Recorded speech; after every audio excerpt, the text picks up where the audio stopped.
Like, and it was personal. Like, it still is personal. Yeah. Did you watch The Last Dance? Yeah. These are like men, like in their retired men, still talking shit about like Isaiah and Are they Jordan. like 60s? They're like they're in their 50s, So maybe they've been 60s. like not playing for almost as long as they were Like, playing for. It's like, almost been more of your life not in this. You see what I'm saying? Like, just pettiness in what I would argue is a destructive way. Don't get me wrong, NBA players definitely today self-destructive. are like, super petty. You understand what I'm saying? yeah. But like, basketball players like are some of the pettiest people you will ever meet. But what I'm saying is like, what I appreciate and I was want to ask you, like, all right, let's start with what has your experience with sports been in your life? Like, what's your relationship to them now? So my relationship with sports is primarily basketball, and basketball was like the dominating part of my life and so much of my identity for my entire childhood, really. And it played an outsized role in my life. I would say I was trying to form an identity outside of basketball and outside of sports, starting at like age 16. But basketball still played an outsized, I still have an outsized impact on my life from like 16 to like 22. And then I went through really the rest of my 20s. No, that's not true. But I went through like a 5 or 6 year period once I was done playing basketball when I graduated college, where I just wanted nothing to do with sports at all, for reasons that I'm sure we'll get into. And then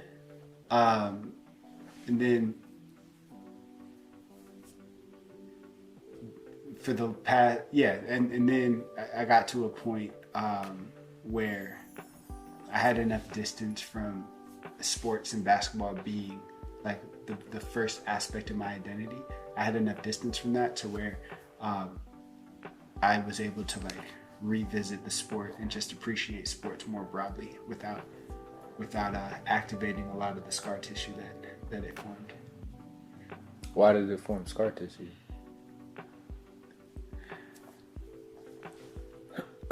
I think for me, it was less about, it had nothing to do with the sport itself.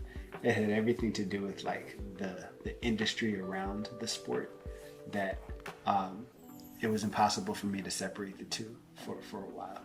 So, I mean, I was good enough to where starting in middle school, it was clear that I had the opportunity to play at a high level and to possibly get my education, like my college education, paid for through basketball. And then so you get in the AAU circuit, and then it just becomes a job, and yeah, you're just like a cog in this much larger industry that kind of, it was, I don't mean to be hyperbolic, and trauma is definitely an overused word in my opinion. So I'm not saying it was traumatic, but it was a type of dehumanizing experience that, it sapped me of like the passion and the appreciation. And so that was one aspect of it. And then the other aspect of it was the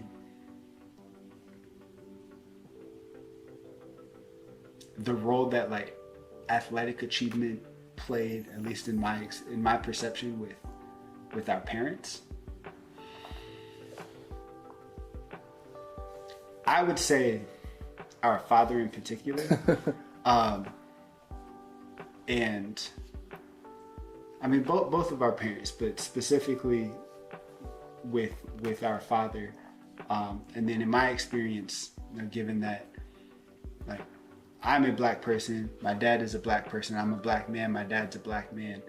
Um, so there was also an element of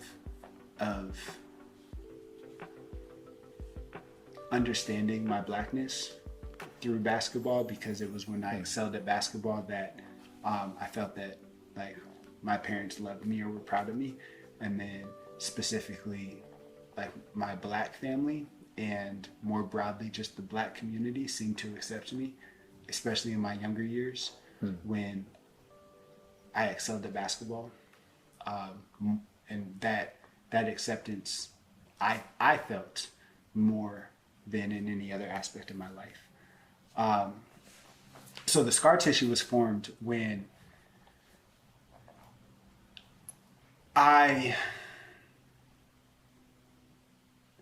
had a hard time understanding, and this is what I spent most of my 20s doing.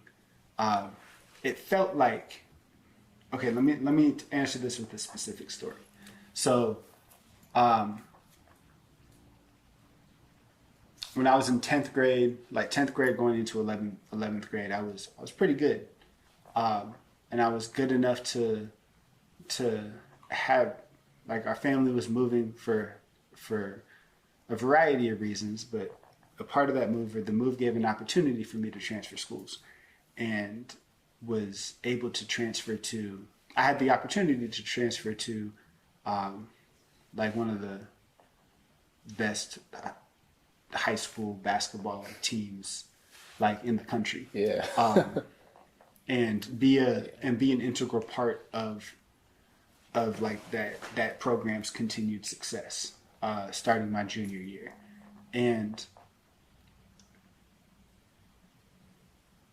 yeah, and that, like, the proximity to fame and wealth and athletic achievement, that being a part of that team and a part of that school, a part of that like larger community, like the pride that it brought our parents, I mistook their pride for my own. And it got to a point where I felt that relative success that I had, you know, as a 16-year-old person, I felt that success was a condition that I had to maintain in order to be accepted and loved as a human being. And then when I came to the realization during that same year, like my 11th grade year, like in the process of winning a state championship and all of this, that like I know what my ceiling is, and I also know what my passion is, and basketball isn't it.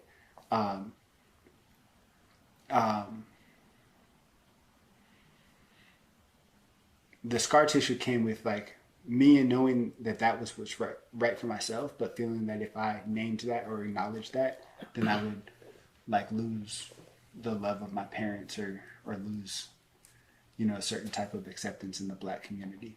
Yeah. And so for a long time, I like the scar tissue formed as that resentment I projected onto basketball, which really didn't have anything to do with basketball itself. It was external factors that formed that scar tissue. Why? I mean, in a way, it had something to do with basketball, because like it's not that it was basketball's fault, but like that's what first. Okay, and I'm like, this might be biased way of getting here, because this is what first made me want to talk to you. But like sports, I feel like, so I told you that like the Harvard professor Joseph Heinrich looks at like the evolution of culture, and he thinks that, how did we get here?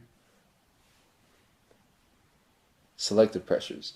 He says something about selective pressures, and about how these different social and cultural institutions that we have, that are like, he says they're all a result of all this stuff. But anyway, I feel like sports are a cultural and a social institution, but we don't really think of them as that. Like language is one, like religion is one, and sports are kind of all those things too. Like it is a form of language, and in some ways it like has taken on the roles that religion used to have in society. But I think it is a social and a cultural institution. I'd love to get your thoughts on that too.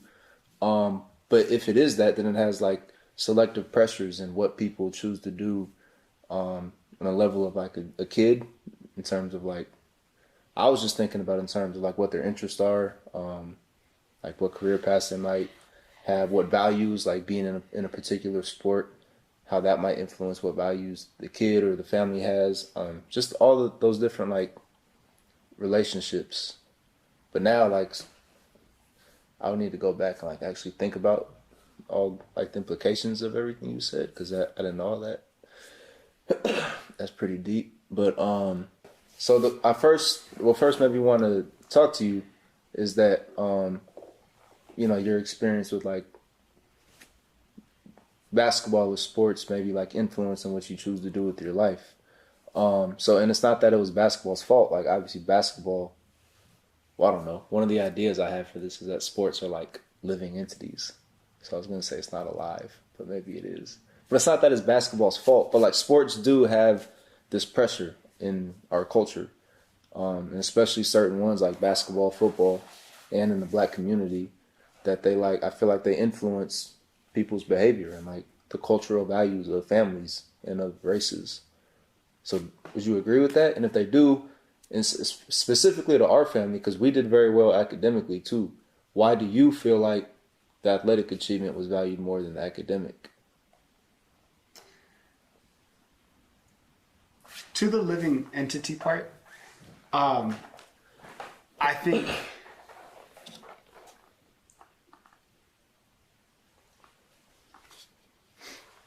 a sport, I'm going to talk specifically about basketball, but the other example that comes to mind is like the Williams sisters in tennis and how a sport can evolve with a culture and then a culture can also evolve a sport. Mm-hmm. So like there's it's like a bi-directional relationship. 100%. Yeah.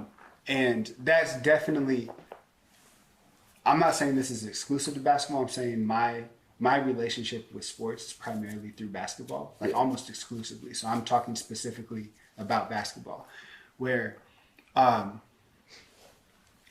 me, and hopefully this will begin to answer your question about, like in terms of me feeling validated as like in my humanity, why I felt that primarily through basketball and less so through like academics or just my other curiosities in life.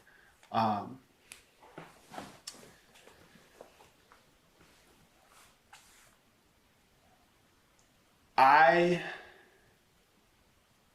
in my younger years, like this changed when I was 16 and I started like reading books.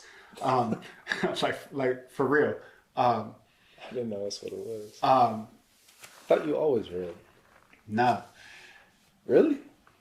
Oh, I didn't know that. Specifically black literature. Like that summer going into 11th grade, I read Black Boy by Richard Wright.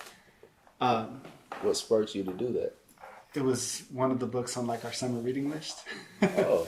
So that's cool. I mean, it wasn't the only book I read, but Black Boy was the first one I read that really galvanized my intellectual curiosity and just kind of my journey to understand my humanity and specifically my humanity as a Black American, like within a larger context. But up until that point, grew up.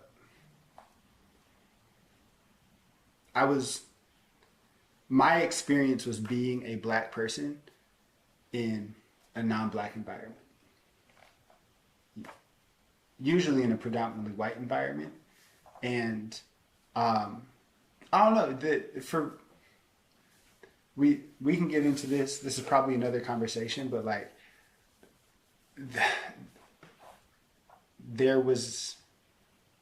I would say there were times when like I would say like we grew up or the way I experienced my upbringing was like with a colorblind value to like, not see color. And then there was other times where it was like, it was very explicit that I was Black and that relationship to Blackness was complicated. Just based on our parents, our father and our mother's relationship to understanding what Blackness was. Now, how basketball, and when I say it's not really basketball's fault, I would say like the culture around basketball, like it was complicated.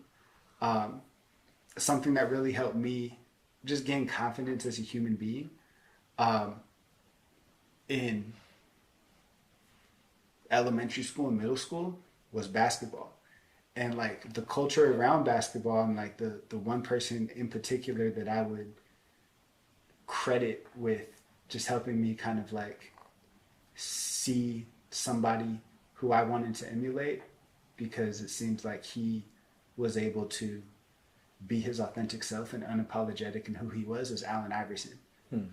Um, Fuck I mean, like, yeah, Allen Iverson, like he was who he was. You know what I mean? 100%. And like I started wearing my hair in cornrows because like AI wore his hair in cornrows. You know what I mean? Um, and and the thing about that was there were there were things that Allen Iverson did, just like the way he dressed, the way in which he was unapologetic.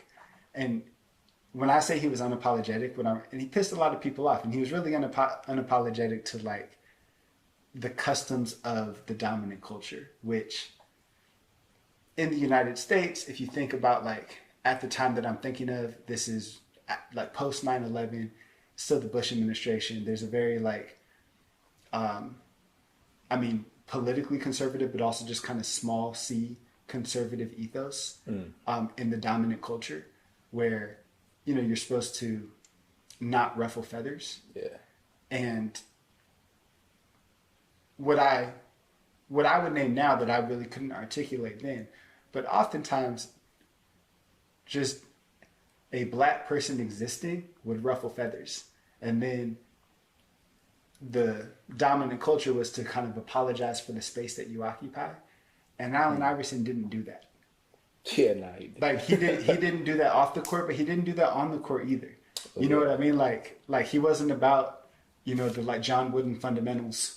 Like you know what I mean? Nah, he was nasty. And then, like he was. And so in like that's kind of how basketball, like you know what I mean? Like his crossovers, his like wild finishes at the basket, you know what I mean? Like, and then just the way that his armband, his headband, Tattoos, weren't people not tattooed before him? his tattoos. I mean, I don't know, Like but like it was something that they certainly criticized. You understand what I'm saying? So there was that, like in terms of basketball, like when I was good at basketball, like you were good. No. I mean, when I developed into a good basketball player. Okay. Like, and, you know, I would not really be understood in any other aspect by, like, other black kids or other black people who I didn't live the life, we didn't live the same life. You understand? So we, like, couldn't really understand each other. But, like, I felt that they respected me because of my talent with basketball. Yeah. You see what I'm saying? Yeah. That meant so much more to me. That's what I needed just as a human being at the time, than like getting good grades. You know, like, because this was the aughts. The aughts was a problematic time in a lot of ways. Like, you know, this is very reductive, but it's also real. Like being smart and getting good grades in school, like in a lot of circles, meant my black card was revoked. Yeah. And I want to be clear, oftentimes this wasn't from black kids. This is from like the non-black kids. Oh, really? Like there's an expectation of like, like you're not black because you're smart or like whatever. You understand what I'm saying? Just tell them I'm smarter than you and more athletic. Like I beat you up. I didn't know that. I didn't know that was coming from black people for you. Basketball provided that for me. Yeah. Like that. My blackness was affirmed in that. And then there's also just like our father and his brothers. Yeah. You know, like athletic achievement was. We could like psychoanalyze them all day, but like it just was like their athletic achievement was celebrated more than academic achievement was for them. Yeah. It just was. I feel like that probably has more to do with the history of black people in this country. For sure. Maybe. I don't know if that'd be unique here. Like, well, it is definitely some cultures. So, like, I mean, as far as Alec would be able to tell me better, but just based off of like their social media habits, I feel like in a lot of East Asian cultures, they would probably value. Well, I'm pretty sure they value academic achievement more than athletic. So I wonder if that's a Western thing, or that'd be interesting to look into. But definitely for I think the black culture. And I will. So getting into like kind of the evolution of basketball, and Ooh, this yeah. kind of led to how I learned to love basketball again was, and I genuinely, like, my intention is not to disparage anybody, and if that's the impact, then like I apologize. So I say this with, of course I have my biases, but I say this like without judgment. I think the ethos of athletic achievement for like the generation older than us, or like our father's generation, it was that of like OJ Simpson is kind of the example. Where like Why is he the example? Example of what? like if you were good at sports as a black person, Then then like you were not as threatened by racism. all right. Like your body was safe. Okay, like it's that scene in Remember the Titans when Julius. You know, have you seen Remember the Titans, Alec? Okay, so it's like they're on their win streak in the season, and Julius is going over to Gary's house, and the cop pulls up, and he's scared, and then the cop is like, "This is a hell of a game you boys played last night." Like that doesn't happen if Yeah, that's true. Julius is not an All-American athlete on a football team that is going undefeated. So that's why I'm sorry. So where did that? No, I'm sorry. You keep. Go ahead. I interrupted. You go. So when I say I'm not talking about like 1990s OJ, but that is a part of it. I'm talking about like 1968 when OJ won the Heisman Trophy. Like, 1968 was a tumultuous year in American history. Like the Civil Rights Movement, Black Panthers, like just like the more militant Black nationalist movements, and in Southern California at USC, OJ was being celebrated by white people every week because he was good at football. Yeah. And he's like, I don't want to get assassinated. Like, you see what I'm saying? Like, he's like, so I think there was that ethos in terms of what athletic achievement, the illusion that a lot of black people internalized in terms of what athletic achievement could provide you, like a level of comfort or acceptance. But it's not an illusion in some cases. Like, look at what OJ got away with. Sure. Okay, I mean, but that's a deeper conversation because look at what he deployed. He separated himself from the black community until he needed the black community to get away with it. That's you see what I'm saying? But so, in some instances, like it does. Like it's not just when I say illusion. So what I'm hearing from you is like the short term protection. Well, so I think or the individual protection. It's not protecting black people as a whole. Yeah, definitely not, and it's definitely not like a reliable protection. Like I think it's more anecdotal when it's not an illusion. Right. But that's what I was going to ask you is like, well, you kind of answered what I was originally going to ask you. But as far as like our father and that whole generation, like the black community's internalization of like all these forces. Yeah. Like I think that was done kind of in error. Like that was kind of a fallacy, that athletic achievement. For sure. Then you also pointed out that it's not just black people, like it's also with white people that like the pressure that you felt and the validation you felt from doing well athletically, it comes from people of multiple races. Like it's not just I was just thinking it was just from our uncles and that whole family. So that means that it must be like a countrywide thing. So like why? I definitely think it's cultural. I mean, like because I was good at basketball, like I was smart too, but like I was popular in school because I was good at basketball first. That's like the first reason why I was popular. Yeah. Yeah, that's how it goes. I mean, it's not really cool. I think it's a little bit more now. I Cool think to it be is more smart. now, and A little this bit, is but it's where I still kind of not want to being trace like at like. least my relationship with basketball. And so like there's Allen Iverson, like in the same class as Allen Iverson was Kobe Bryant, and like I think what Kobe, Really? yes, and I think what Kobe like, especially growing up in LA, That's crazy. like something that he brought that kind of made it desirable for me to be intellectually curious, if not like, because I've never been a person that's like was just driven to get straight A's, and like I wasn't a straight A student, but like I'm a very like just curious person. Like I like to nerd out about things. Yeah. Even with basketball, like knowing that AI and Kobe were in the same draft, like I love like I love finding narratives and things, right? And Kobe was like a true student of basketball. He like intellectualized basketball, and like he had a respect for the history of the game and his approach to just like being prepared and like understanding like what Bill Russell's mentality was versus Jordan versus Magic. Like he intellectualized his approach to basketball in a way that like was really appealing to me. You see what I'm saying? And so there was the aspect of Allen Iverson just being his authentic self, right? And the just kind of bringing hip hop, just kind of bringing hip hop culture, at least as it was in the late '90s and the early 2000s, into the game in a way that pissed off a lot of white people. And then there was Kobe, who was like, you know, he spoke 3 languages. He was like international, like he super smart dude and a super curious dude. Like so, there was that aspect of it, and that kind of like planted some seeds. The next person, just in kind of the evolution of basketball, or like kind of how basketball evolves with culture and then culture helps evolve basketball, was LeBron. So like LeBron, keep in mind, like I feel like I'm recovering now, but like at the time I was an irrational Kobe fan.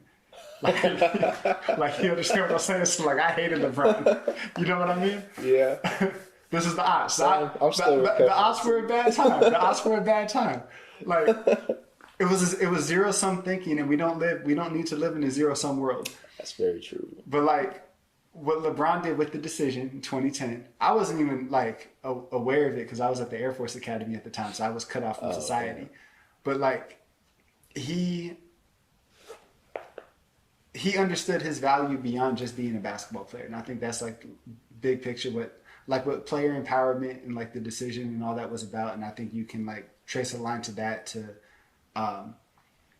NIL with college athletes, name, image, and likeness. It's like understanding that like we create value, athletes create value, and they should be able to participate in the value that they create in a capitalist society. And like, I think that's ultimately what the decision was about.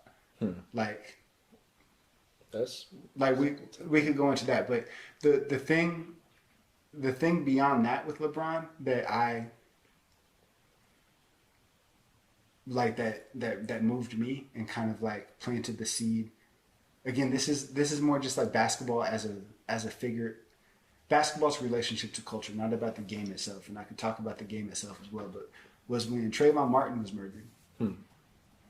LeBron was on the Miami Heat at the time, and he and like D Wade and like he and his teammates on the Miami Heat. They posted a picture of them with black hoodies on, and that was very different from like because LeBron was like a face of the league. He wasn't controversial, you know what I mean? LeBron was not Allen Iverson. Yeah. In that like white people or black people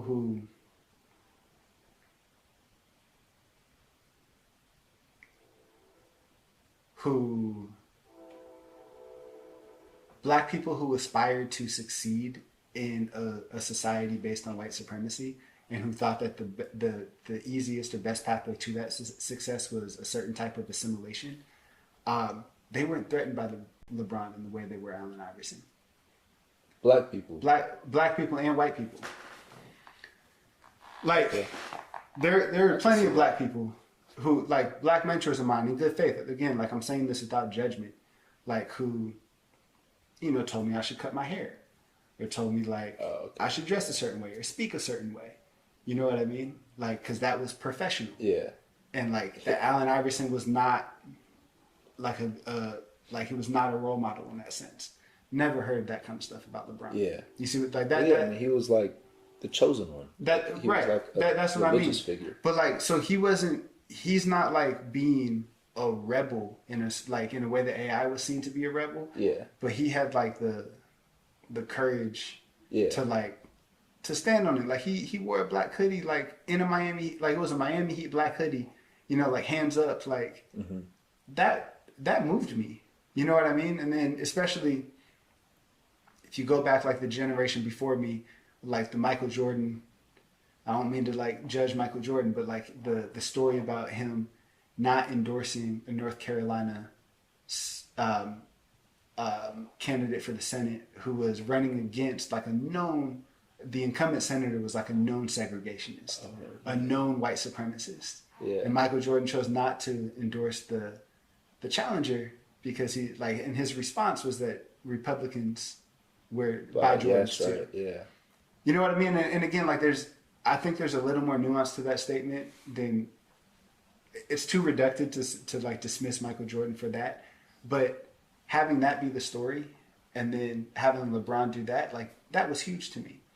Yeah. And I feel that that was kind of around the time that I was able to separate my bad feelings that I associated with basketball and learn to like just kind of appreciate basketball players and then the game itself again. Connected to that, and this is how the game was played, this was the same time that Steph Curry was coming up. Like number one, like Steph Curry was unapologetically black, but he didn't come from like the Dickensian idea of what a lot of American culture had about black people, that you had to come from hardship, you had to come from the hood, you know, like a single mother household like LeBron did, or, you know, like being affiliated with gangs or whatever, like the story about AI coming up, like that was the story around him. Like Steph Curry, he grew up in like financial privilege and security. His father was an NBA player, but like was also unapologetically black. But in terms of how he played with such a joy, and like he was competitive, but it wasn't like, there wasn't this fuck you attitude that I was taught that you needed to have in order to be a basketball player. Like he played with like, his competitiveness was like with a smile on his face. And he also played the game in a way that like the white coaches that I had like would say that's like not how you're supposed to play the game. Like you're not supposed to throw one-handed passes. You're not supposed to pull up from 30. Every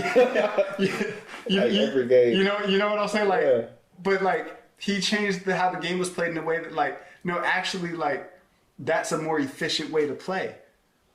Like, and then, you know, the nerds, I say that lovingly, like they proved that, where it's like, no, actually shooting volume threes is more efficient because you only have to make 40% of your 3-point shots to get the same amount of points as if you made 50% of your 2-point shots. You see what I'm saying? So it's like shooting an uncontested 30-footer, if you shoot that at volume and you can hit that at 40%, that's more efficient than shooting a 15-foot pull-up that's contested that you would have to hit 50% to get the same output. Yeah. So it's like, again, just all these things, like how the game was played, and then also the culture around the game, and like how basketball players like could present themselves, or not could, how they presented themselves and how they were received. Like I think that's kind of in line with what you're talking about with culture, and like how culture forms a thing, and then how the thing informs culture. Definitely. And that kind of charts my relationship with the game, where like, that's a great way to look at it. The 90s, you know, just think about how blackness was depicted in the 90s, like through movies. It was like Boys in the Hood. It was, you know, like there was a certain type of association with like violence or poverty or the ghetto that. And then go ahead. At that time, that was kind of necessary, because like the world didn't know. Again, I say this without judgment. It was absolutely necessary. But then as like the definition of blackness expanded, Like, so did the type of stories that were told. Like, you think about, again, like, you think about Remember the Titans coming out in 2001. This is the same year that Allen Iverson won MVP. Like, it was like, so you were like either Allen Iverson, which is like, you know, fuck the police, Yeah. or you're it's like Denzel Washington. the field nigga in the house nigga still like. Sort It's of. like the same dichotomy. Sort of. And then, sure, like, and then Jay-Z, think about how Jay-Z was received in the 90s versus how he was received in, like, 2010 when LeBron made the decision. I didn't know all those things were happening at the same time. Like, Jay-Z was, you know, like a drug dealer in the 90s and not an example. And then he's at, like, he's, like, hanging out with the Obamas in the White House in 2010. No, for real. Yeah. You see what I'm saying? And then you think about, like, Steph Curry's MVP year, where you, like Steph Curry is unapologetically black. You understand what I'm saying? But, like, you think about how he expanded the way like basketball could be accepted to be played. You think about just like there's just a whole new definition of blackness, and then you think about like we don't have Boys in the Hood exclusively, you know what I mean? Or Remember the Titans. Now you have shows like Atlanta, like 2016. That's the same year, and that's like this avant-garde blackness. Like there's just the expansion of the definition. I think like at least for me, when I thought of basketball in those terms and kind of my relationship to it, I was able to separate basketball from like a lot of the pain that I experienced.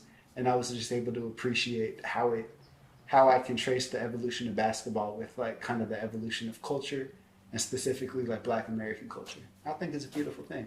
That's extremely beautiful.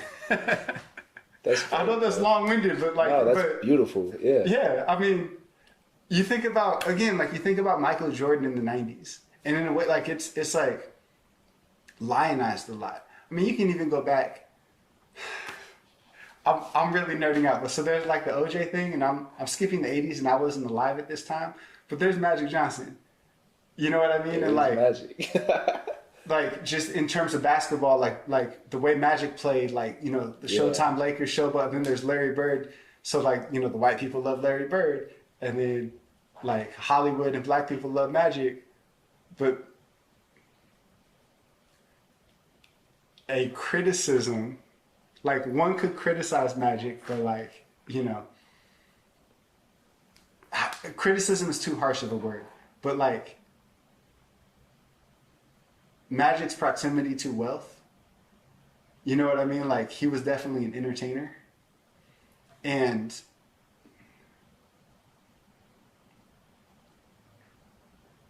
I don't want to get in trouble. Like I don't mean to speak. I really don't mean to speak ill about Magic. But what I'm saying is, I mean, we won't put this out nowhere. But like, you say whatever you want, man. Magic.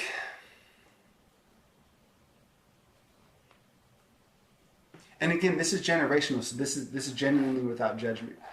But like, I feel that Magic's idea of success and like upliftment and like helping uplift the black community was through a lens of like doing how white businessmen do it. Like Jerry Buss was like his mentor. Yeah. You know what I mean? And like in the good ways and the ways that other people can criticize, like the womenizing and all that other stuff. You see what I mean? But it was definitely this like black people are poor. And like, let's help them learn how to like do the right thing instead of like black people have all the talent and all the resources and like all the culture to do this. And it's actually like these larger systems that are making them poor. Like, I feel that there was outside of basketball, there was like Magic and his business practices in the 90s. Like his approach to business was under that mentality. You see what I'm saying? Now basketball, like Magic and Bird, like they changed the game. There's all this kind of stuff. But then in the 90s, there was this very much like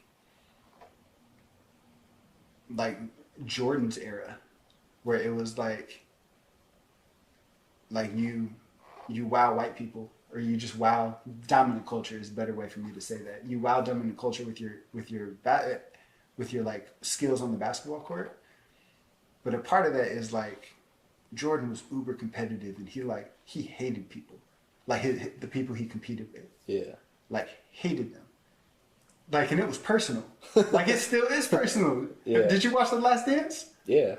These are like men, like in their retired men, still talking shit about like Isaiah and they're Jordan. like 60s. They're like they're in their 50s, So maybe they've been 60s. like not playing for almost as long as they were playing Like, for. It's always been more of your life not in this thing. You see what I'm saying? Like just pettiness in what I would argue is a destructive way. Don't get me wrong, NBA players today self-destructive, are super petty. You understand what I'm saying? Yeah. But like basketball players like are some of the pettiest people you will ever meet. But what I'm saying is like what I appreciate and like older generations will criticize like how the game is played because like it's not as competitive as it was in the 90s. Like Jordan wanted to kill you. You understand what I'm saying? It's like, yes, that's true. And like think about what LeBron has been able to accomplish. You know, they'll criticize the jersey player or everybody's friends or this and that. But it's also like, think about the wealth that is created within like just the basketball players and then within like the communities, like by that approach. Instead of cutting each other down, like building each other up. You see what I'm saying? And again, you think about how the game is played, like it evolves. Like Allen Iverson was very like ball centric. Like he dominated the ball a lot. Kobe was emulating Jordan. He was very ball centric. And then you look at like LeBron, like who scored more points than any basketball player ever, but like he's not thought of as a score first person. You know what I mean? Like he's a great passer. You think about the movement of the Warriors and how effective Steph Curry is. Like I would argue more effective when he's off the ball than when he's on the ball. You see what I'm saying? So it's like I feel like something that is beautiful for me when I just kind of look at how the game has evolved is how it's become more collaborative. And I think that coincides with just kind of how black culture has been less about like, if we're going to bring up Jay-Z, like the story of OJ, when he's like, please don't die over the neighborhood that's your mama renting, take your drug money and buy the neighborhood, that's how you rinse it. Like he's talking about building generational wealth. Yeah, I feel like that can kind of be traced just around both like black culture and the game itself. And I think that's beautiful. Do you think that's, because you just said coincided with, do you think that they just coincided and that they're just like, is there a correlation between them? Do you think that there's some, like a common ancestor, like a common causal thing that has led to both the change in like the game as well as black people's place in society? Or do you think that one fed the other?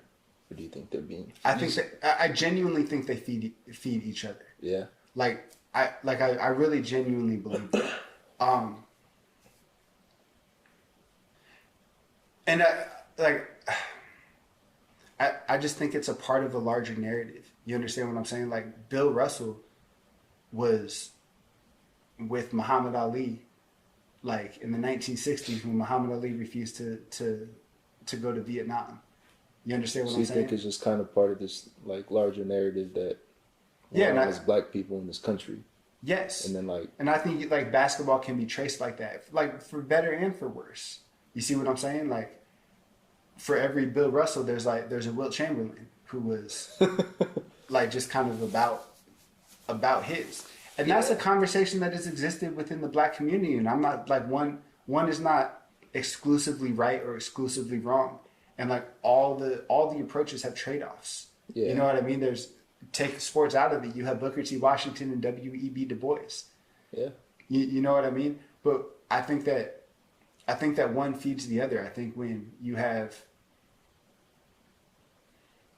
you know, like your Wilt Chamberlains or your OJs or your Michael Jordans, your Magic Johnsons, and then you have your Bill Russells, or I'm forgetting his name right now, but there was a teammate of Michael Jordan's during the 90s, who the night Rodney King was beat up, there was an NBA Finals game between the Lakers and the Bulls at the Forum in Inglewood. And he asked, like, he tried to get Magic and Michael to say, like, we're not going to play tonight, like to boycott the game in solidarity. And they both said no. Like, what I'm saying is, like, this is always a conversation that has happened. And I also think that hip-hop culture is a part of it. You know what I mean? I think, like, I think Sure. that LeBron was influenced by Jay-Z in a very real way. Do you think I kind of feel I haven't given this much thought over my life? It just kind of like seems like it on the surface, but it seems like hip hop and music, even I would say even like historically, I feel like music is the most influential, and then like that kind of exerts its force on sports, and then like I think there are some sports stars that have an effect on people, like Allen Iverson, but it seems like at least all right, let's just keep it hip hop and basketball. I feel like hip hop it kind of started with hip hop. Like I feel like the athletes get a lot of their style or whatever from rappers, and then other people adapt it from there. Do you feel like that? I don't disagree with me. I'm just adding thoughts. Like, I'm not saying this is a. Well, it's a totally like just. I'm not saying this is the definitive answer. Question. No, it's not meaningless. I just want to be clear. I don't think this is like a definitive answer. This is just an idea. I think that people who make culture, like, they gain inspiration from people who do what they can't do. So, like, athletes are like the best at what they do. That's a good answer. But their inspiration comes from people who do something at that level that they can't do. Why do you think that is? So like just I think when you're talking about people at the top of when you're I can imagine I'm not the best at what I do in anything. So this is just me trying to empathize. You know what I mean? I'm not speaking from personal experience. But I think when you have mastered your craft and you're at like that upper echelon, you have such admiration for somebody who has mastered their other craft that's the thing. and then they find inspiration from that. You know what I mean? And yeah, so I think like with basketball and hip hop, there is this like number one, just being black people and specifically like black men in America, having that accumulating that type of wealth that so few black Americans have ever known. I think there's just kind of a club and a trust where it's like I see you or I kind of understand. It's a crazy way to acquire it too. Right. Like, and like at such a young age. Yeah. You understand what I'm saying? So, I mean, I think that's a part of it too. Like I think the way that wealth was created or stolen, like it was a lot more exploitative in the 90s. So they're in both hip hop and the NBA. So there was kind of like some cautionary tales. Yeah. And then, you know, you look at like Scottie Pippen he was exploited in a lot of ways. Mm-hmm. Jordan went about it in a different way. And like, I think people like in a positive way, you know, people learned from that. Like someone like Jay-Z, I think kind of learned from that. And then LeBron learns from Jay-Z. So I think there's like, again, I don't think one feeds the other. I think they feed each other. And it's like they evolve with each other. Like I think Barack Obama becoming president, like that has something to do with it. And Barack Obama like lived in Chicago when Jordan was playing on the Bulls. Like these things are connected. Yeah. Like I don't think it's like conspiratorial. I just think like it's worth noting. I truly think it's like a correlation, not a causation thing. I just think it's worthwhile, like just exploring and thinking about the correlation. Definitely, I think there's like something really valuable.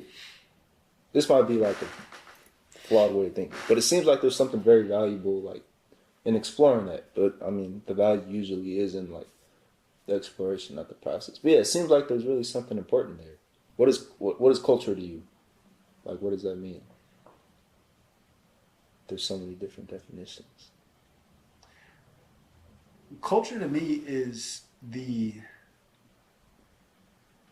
I'm not trying to do the sociological definition. I'm just like, what do I feel when I think of culture? It's just it's the common language. And I said language, I just mean like the way that people understand and approach and experience life. Like when one's understanding and experience and approach to life is shared, I think that is culture. I totally get that. I would have, and I'm not disagreeing with it, but just like, I wouldn't have had any pushback, is a good way to say it, before reading this book, An Immense World, and I told you about the whole concept of Umwelt, and like, the concept of umwelt in that book is that like the delineation is across species. Like each species is basically it's beautiful because there's an entire world in the sensory experience of whatever species you are, just based on whatever like physical hardware you have. Like for us, we're primarily visual. Dogs, like they experience the world primarily through smell. So there's a whole world of experience within that sensory modality, but it's limited. You're only in that world. And I always kind of feel like it's the same as a person. Like you nobody ever really knows what it's like. Like even within sensories, like I call that green. I mean, I guess we kind of know. But you could with that whole idea, you could have a different idea. So like even within culture, like you have a totally different experience or had a totally different experience with sports, even basketball. Like you could change out the sport than I did. Like it affected you in different ways. So like, how do you come to a shared experience when we're only ever in our own bodies? I guess it's like at what layer do you want to do you want to say something is shared? I would say it impacted us differently, but sports was among like the most influential parts of us like understanding our identity. So I would say that is a shared experience. Like sports was a part of our culture. You see what I'm saying? Yeah. No, definitely. Like I feel like how sociologists define generations is similar, where it's like people have different relationships or form them differently with like social media. But if you grew up if you were a certain age at a certain time when social media was ubiquitous, like that is a shared experience. All right, I got you. All right, this might be the last question. I don't want to hold you late. Keep going. But okay. So if sports and culture co-evolve, I think it was beautiful. Like the picture you painted, the model you set up, and what it means to you. That was beautiful. So if those kind of people like AI and LeBron and Kobe led us to here, it's like it's a river. It's going to keep going. What do you think is moving forward? What do you think is important to think about? Like if you just had a magic wand, you could like influence the direction that this evolution is going to go in. What do you think is important for us to think about, and where would you want to see it go?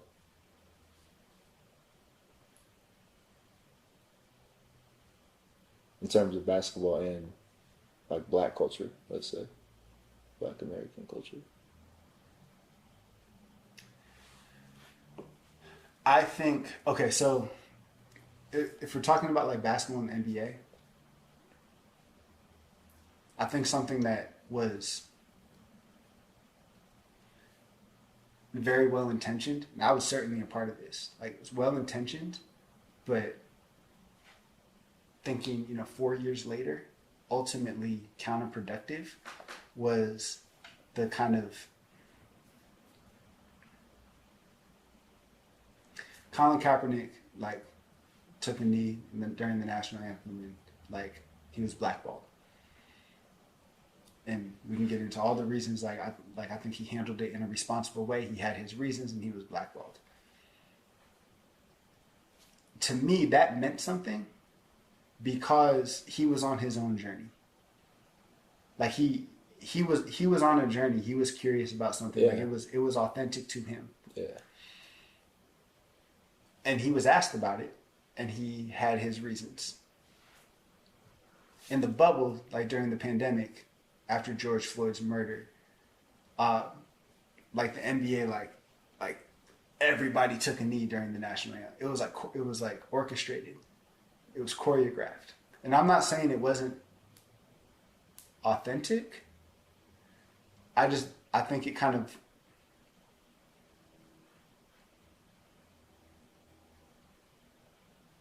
I don't know if every individual who took the knee or this is unfair, but I don't know if every individual who took the knee had the why that was as meaningful as like when Colin Kaepernick did it. Yeah. You see what I'm saying? And even at that, the fact that it seemed so choreographed, I mean, even if every individual did have the why, like it became too easy of a target to like just dismiss. Yeah, I could see that. And so and this is a part of my growth where it's like, I hope that this is like a whole other conversation, but there also is this like clout chasing and just like proximity to clout and everyone being a brand, like being their own brand and everything else. Where like certainly like a way to accumulate clout. This is one way. It's not the only way, but like being a social justice warrior, Oh yeah. like that's a thing. Yeah. You know what I mean? And so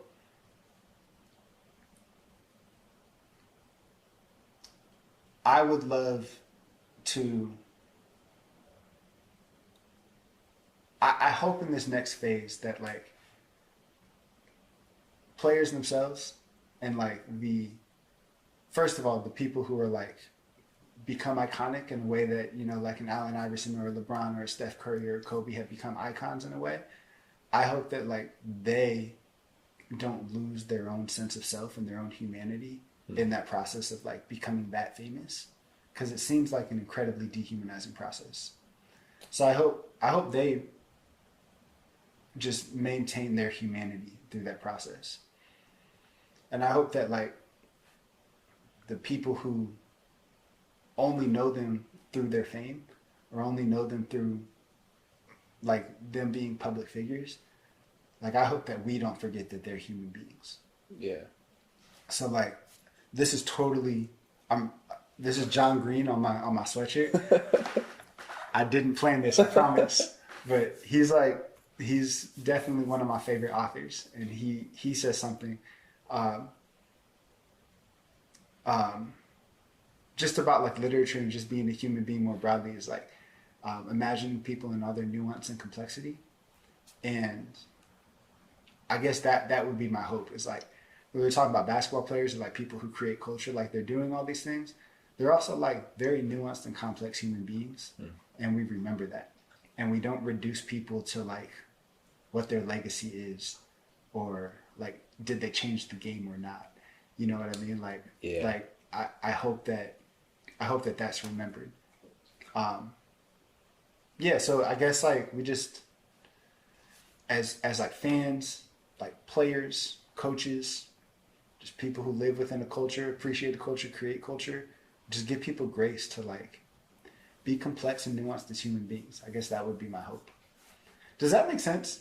Or does that sound like bullshit? Like, because I'm being genuine. I'm not trying to bullshit my way through it. No, it makes perfect sense. And it's kind of like a logical extension of the evolution that's happened. Like if you just want to look at everything totally non-critically, like you could criticize him, but let's just look at the good. Like, you want to start with Magic. Like, Magic approached basketball and business the way he did because that's kind of what was available to him at the time. Yes. And it allowed for Jordan, which allowed for Kobe, which allowed for LeBron. And this is kind of like the logical extension of what LeBron and Jay-Z are now doing, and like all like the iconic black like culture shifters, like Kendrick, all of them. Like, not just black, I think culture in general, like it's moving towards this thing of it's starting to recognize the value of like understanding that people are nuanced and we're all human. And even if you're like the president or you're Kanye, like Kanye might be a bad example.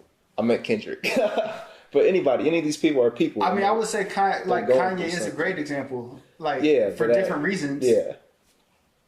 Maybe a cautionary tale of how dehumanizing like becoming an icon can be and losing yourself. He really needs to be studied. But Kendrick is a great example just in his discography, like where he like kind of was assuming what what everyone was seeing into him, like in To Pimp a Butterfly, as like being a savior. It's kind of like assuming that. And then he got to a point where his most recent album, Mr. Morale and the Big Steppers, he's like, nah, like I choose me. Yeah. Like, it seems like that might be the only way people like that can retain their humanity. Yeah. Once you're on that level, you can't be in the world. Right. Like, it's weird. And I feel it's the same, like, I mean, I feel like basketball is the same way, especially because, like, so much of, like, NBA Twitter or, like, First Take and podcasts, like, that's so much a part of the NBA now. Really? Like, yeah. I mean, like, you know, there's like the pundits, but there's also like players and ex-players like having podcasts and talking about the game. Yeah. Like, I would hate to see the game reduced to like, what legacy am I leaving? You know what I mean? Where it's like, I would hate for the totality of like Steph Curry's career to be like it. You know, where does he rank among the top? Like, is he a top 10 player, or where does Okay. he rank among the all time greats? It's like what about just like the joy that he brought to the game? You understand what I'm saying? Or like the impact that he had on like the Oakland and San Francisco communities. Yeah. Like I don't know, or like the like LeBron and Jordan debate. Like that's such a tired and boring debate to me because they're so different in Yeah. like every aspect. Mhm. So like I would hate for basketball just to be reduced to like those type of arguments, and and like I hope that it's allowed to evolve like how it's going to evolve. You know what I mean? Well, it's always gonna evolve how it's gonna evolve. That's The true. cool thing about sports is that like we exert evolutionary force. Like as fans, you do. As players, you definitely do. And then like people that like are icons have this like outsized effect. But that's one of the most exciting and beautiful things about it to me is we have this like some degree of influence over where the sport over its evolution. That's true. That's true. So yeah, I mean, I guess to if that like to go back to your question, like how would I, like I don't really have an answer. I just want to like I just hope that I'm like can be present enough and aware enough just to like embrace the change and not resent the change and not dismiss whether it's like a cultural aspect or like the game itself, like not dismiss it when I don't understand it, because there will be a time Yeah. when I don't understand it, and I Yeah. hope I'm not like closed-minded enough to dismiss it and say it was better in my day. Yeah, I think everybody needs to try to do that. That must be so hard because everybody falls into it. Like almost everybody, even I do at times. I'm like, man, all the time I'm like, this and this is like shit now. I'm like, when was it ever good? Like, fuck, I'm already doing that. I can't imagine when I'm 60. All right, well, this can mean a lot of different things. I'm gonna just ask it like this way. But do you feel like growing up playing sports? Okay, as an adult now, and you know, as you mature and you get older, you get a deeper and a more nuanced relationship with yourself. Like I don't know exactly how to put it in words, but you know, you get more coordinated. You understand how what you eat and your habits affect you, and you understand yourself more. How do you feel like growing up being an athlete and growing up playing sports? Okay, because this is one idea I've had about sports is like they're like we've been talking about a little bit. They're like pathways for transmission of cultural information, but they're also not necessarily pathways for like it's more like they're pathways for transmission, but it's more a mechanism of like synchronization for information within yourself. Like music, they have a lot of studies about music, and they weirdly like take these backhanded digs at sports, but music has this incredible capacity to or ability to increase your capacity for neuroplasticity because you have to synchronize all these different systems of your brain and body to like play music. And I haven't found any like scientific studies on them, but sports must be the same.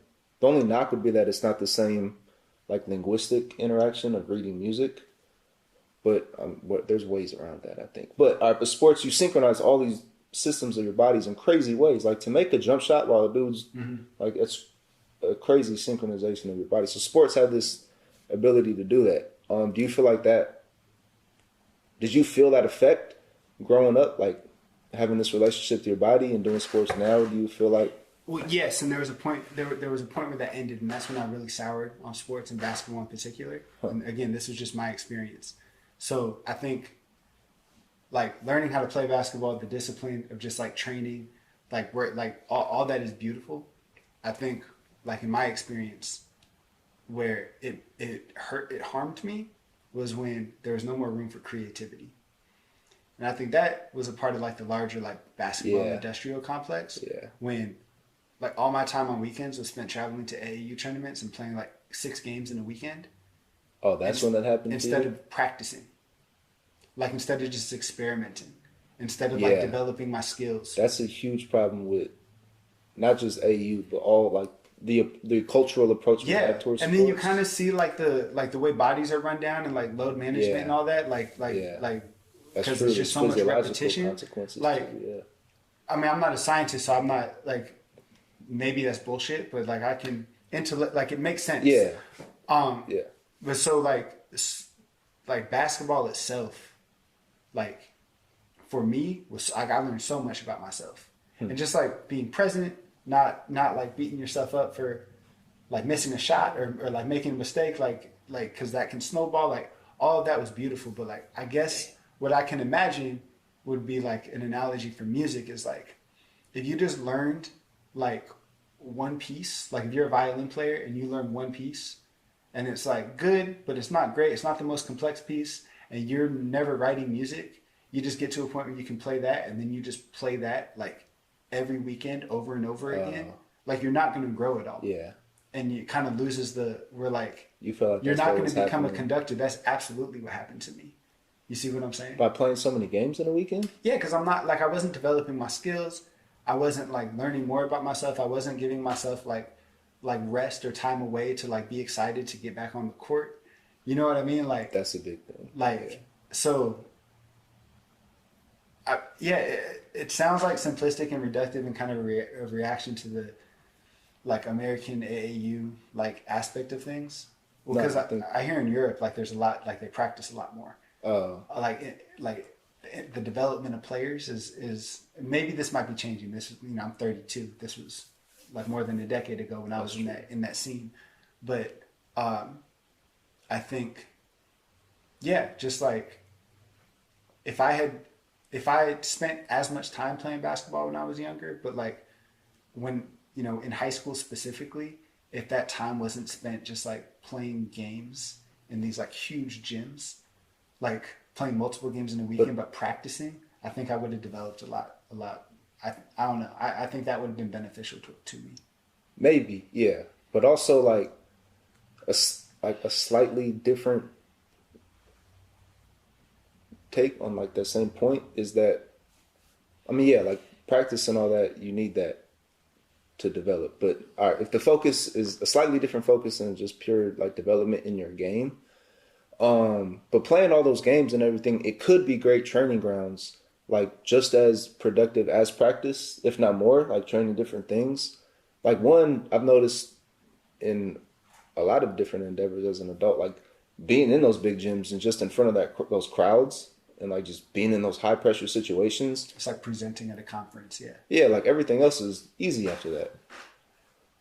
Like I thought I was gonna be so nervous getting on camera when I first started acting. Here's I was my like, here's my one. Like I agree with you. There's trade offs with everything. yeah, I think a downside that I have noticed, and I think this is generationally. I think basketball is an example, but it's not like the cause. Is I feel like people in my generation, like in our generation, we're so like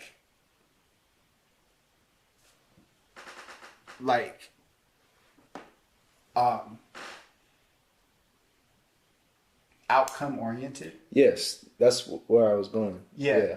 And so like in a way that can be good, but I think when you don't appreciate like there are certain definite trade-offs and sometimes downsides to just like thinking that process is a waste of time.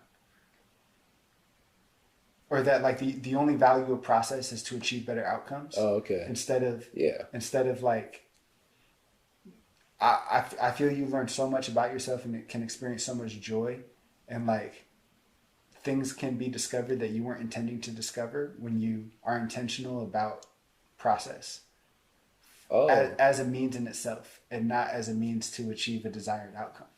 Okay, how is that? How can you discover things you didn't set out to by focusing on process? And what does focusing on process look like So like specifically? Like NASA, you know, like whatever, the desired outcome was the Cold War. And sending rockets into space, like, was really just proving that we have the technology to send like a nuclear warhead to Moscow. Yeah. You see what I'm saying? But like, think of all the technology that was developed, like with engineers and scientists, like who were working for NASA. Like that was the like governmental outcome, but their process led them to like the MRI or GPS or like so many things that didn't have. Yeah. That wasn't in service to the outcome directly, but like look at what has been made as a result of that process. Okay. So when you're thinking about it in terms of like basketball, you think of like the skills you develop and like the ability to focus your mind. Yeah, I'm thinking about like, what if I like when I was like truly little, like before high school, when we were like up in the mornings or like going to the park and like just like practicing or just playing around, just being creative. Yeah. Like, what if in high school I had discovered, you know, like pulling like a sidestep three. You know what I mean? If you played around more. If I just played around more. I mean, that's what you were saying. That's what I was getting to. But that's a huge problem, and it's a disadvantage, like even just for the craft itself, like the sport itself, is the cultural, which it's come down generationally. But that approach to sports, that you have to be perfect all the time, and like it's I don't know how you develop it, like what the right balance is, because it is always going to be a trade-off, and we're figuring it out now. But like, and it's hard because the point of sports and competing is to win, but it's not beneficial. It's not optimal to win all the time. Like if Ike Carter, one of your coaches, would have taken like, the point of the AAU is not to win; it's to get noticed and to but you need to win. Like you have to try to win, but like you have to go into the game like I'm going to try to win this, but there has to be some like level of gradation where you're like, but I'm not. Okay, you can't always. You have to go into some, I guess, willing to lose and like work on some things. I would even argue like if there's not a tournament every weekend, if there's like a tournament every month. Oh, you understand what I'm saying? And like, so the last weekend of every month is a tournament. But that might put more pressure on it. Like, it's good. I mean, maybe, but just in terms of skill development, because like when you're playing 6 games every weekend, your goal is not to win. Your goal is to be noticed by scouts. Is to put up your stats and to like separate yourself. Okay. You see what I'm saying? And with that, like what that incentivizes, at least what it incentivizes me, is not developing my game, but like focusing on the things I was already good at and just doing that. You know what I mean? Just to get scout. Yeah. That seems like bad coaching. Because like a good coach will tell you, like a scout's going to notice that you have holes in your game. Right, but the coach is incentivized, especially an AAU coach, to like how many players went through his program and got scholarships. True. All right, so in that example, that is an AAU specific problem. Yeah. But it's a problem with like, it's culture wide. It's not just sports, but it's like sports it's amplified in sports, where like this rigid attachment to outcomes. Like, and there's science coming out about it now. Well, not now. It's been known. Like, we did a short about it. Richard Feynman, the Nobel laureate, just the importance of play. Like, he journaled that. Yeah, like, it's so important to play. And I've noticed this in jiu-jitsu, that because you have to drill. Like, you have to practice and just go through the drills. But if you could do that for forever, you could do that, like, for 10,000 hours. And if you go into a competition, it'll mean nothing. Like, you have to be able to do it in competition too. So like somehow we need to have spaces in competition where it's real competition, where it's okay to lose, where you could just play around and try out different things. I noticed that I probably saw the biggest jump in my game in football going from Campbell Hall to Sierra Canyon, just because Dad, and I love Russ, but Dad and Russ weren't there. Because I could make no mistakes with them. Whereas Sierra is like, just go be an athlete. Like, you'll mess up every once in a while. And that's so freeing, and you do so much better. So I think that's the best way to synthesize what I was saying. We could end there, at least for now. Is like being intentional about like making play an integral part of the process. Yeah, great way to put it. All right, let's think about ways to do that. Because I need to apply that to life. Like I need to do that. No, in my like real that's what I'm life. saying. Like, yeah, it's for Just like, sports, I but do also that. just like being a human being. Like, Yeah. making play an integral part of the process. That, and then the I've never applied like the short term memory in sports. I've never applied that to life. I hold on to everything. So thank you for reminding me about that. I got to start applying that.